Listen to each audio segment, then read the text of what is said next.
सड़क परियोजनाओं पर अमल की निगरानी के लिए तकनीकी सलाहकार की नियुक्ति का फैसला समय की मांग है। यह सलाहकार लागत घटाने के लिए नई तकनीक और सामग्री के उपयोग के मामले में मंत्रालय को सलाह देने का कार्य करेगा।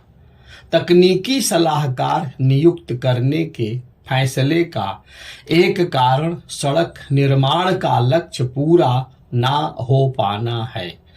जब कोई परियोजना समय से पूरी नहीं होती तो उससे केवल उसकी लागत ही नहीं बढ़ती बल्कि लोगों को समस्याओं का सामना भी करना पड़ता है।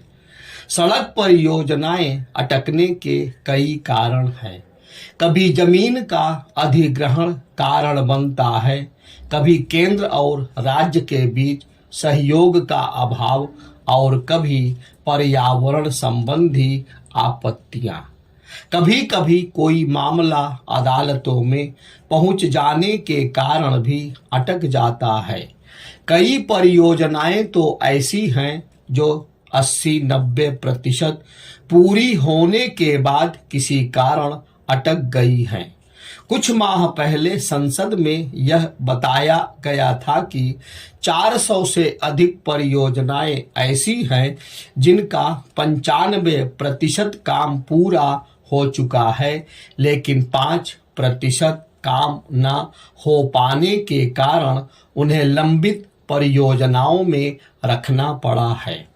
आशा की जाती है कि तकनीकी सलाहकार केवल यही नहीं देखेंगे कि सड़क परियोजनाएं समय पर पूरी हों, बल्कि वे उनकी गुणवत्ता भी सुनिश्चित करेंगे। इसके साथ ही तकनीकी सलाहकार से यह भी अपेक्षित है कि वह सड़कों की डिजाइनिंग और इंजीनियरिंग पर भी ध्यान देंगे। अपने देश में एक बड़ी संख्या में राजमार्ग और एक्सप्रेसवे ऐसे हैं जिनका निर्माण सही तरह से नहीं किया गया है। इसके चलते न केवल उनमें यातायात बाधित होता है बल्कि वे दुर्घटनाओं के गवाह भी बनते हैं।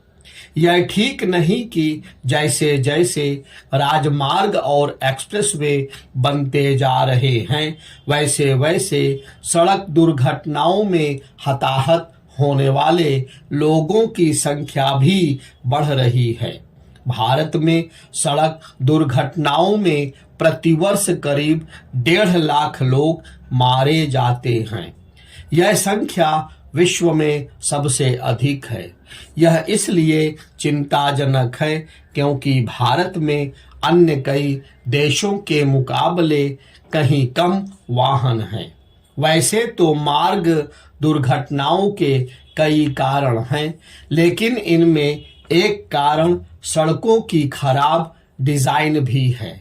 इस खराब डिजाइन के कारण कई प्रमुख सड़कों में दुर्घटना बहुल क्षेत्र बन गए हैं।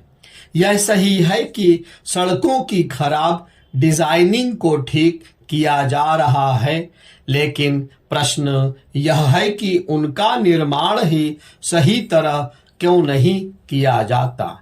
निसंदेह आवश्यक केवल यह नहीं है कि सड़क परियोजनाएं समय से पूरी हों, इसके साथ ही यह भी आवश्यक है कि रेल, पुल, बिजली, बांध जैसी परियोजनाएं भी समय से पूरी हों।